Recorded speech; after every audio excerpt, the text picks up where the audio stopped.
এখন অতি গুৰুত্বপূৰ্ণ নটিফিকেশ্যন আপোনালোকে দেখিবলৈ পাইছে।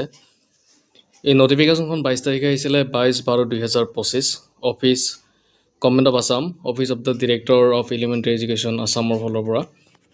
এখন চাওক, প্ৰত্যেকখন ডিষ্ট্ৰিক্টলৈকে পঠিয়াই দিছে district elementary education officer, district primary education officer Karbi Anglong Dima Hasao, inspector of school Karbi Anglong Dima Hasao.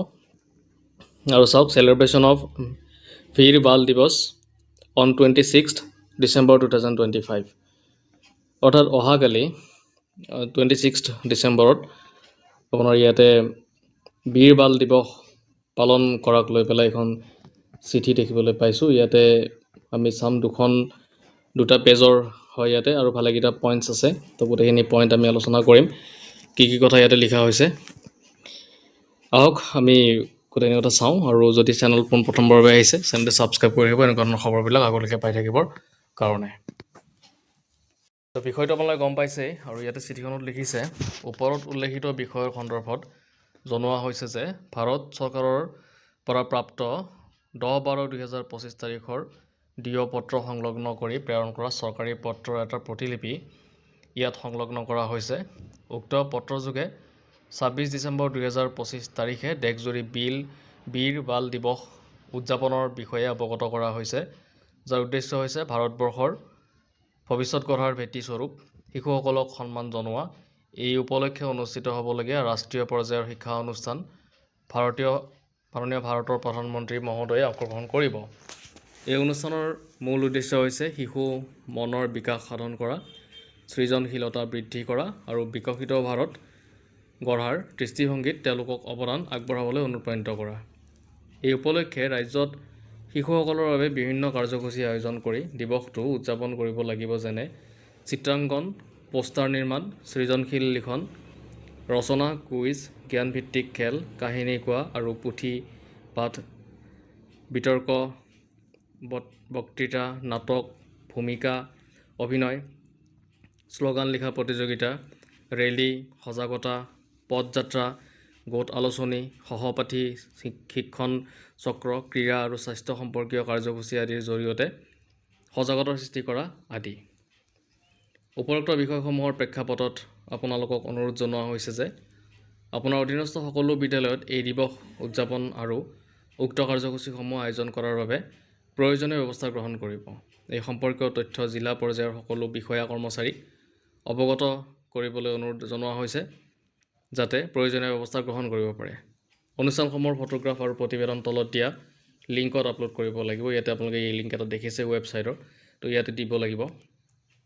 তাৰপিছত আছে বীৰ বাল দিৱস 2025 উদযাপনৰ বাবে বিভিন্ন প্ৰতিষ্ঠানৰ বাবে প্ৰস্তাৱিত কাৰ্যসূচীৰ সূচক তালিকাবিলাক দিছে।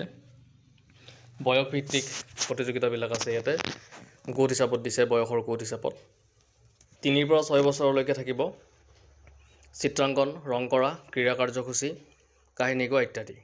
বয়স আপোনাৰ 6 পৰা 10 বছৰ হ'লে তাত থাকিব আপোনাৰ মোৰ ভাৰতৰ সপোন, মই বিচৰা ভাৰত, আনক সহায় কৰিবলৈ মোৰ বিশেষ শক্তি, মোৰ সংস্কৃতিৰ ৰং, মোৰ চৌপাশৰ নায়কসকল, শিক্ষক, যত্ন লোৱা ব্যক্তি, বন্ধু বান্ধৱ।